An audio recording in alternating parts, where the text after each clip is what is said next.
Vous ne devez jamais faire de manga. T'inquiète pas, je vais te donner toutes les bonnes raisons. Déjà, t'es pas inoxtag, t'as pas de thunes. Tu vas galérer. Mais ça, à la limite, c'est pas grave, on se débrouille. Mais le truc, c'est que tu vas commencer. Et tu vas pas finir. Parce que c'est énorme à faire un manga. En termes de quantité de vie, c'est énorme. Est-ce que t'es prêt à faire des sacrifices?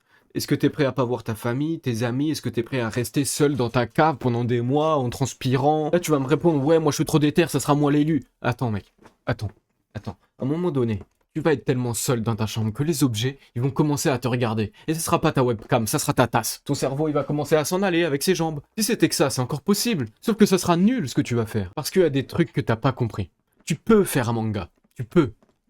Mais à une condition. C'est que tu ne dois jamais faire de manga avant d'avoir compris qu'on ne construit pas de maison sans avoir de plan et sans savoir monter un mur. Le manga, qu'est-ce que c'est? C'est une histoire racontée dans un art séquentiel. Tu dois d'abord te concentrer sur avoir une bonne histoire, ce qui est rare.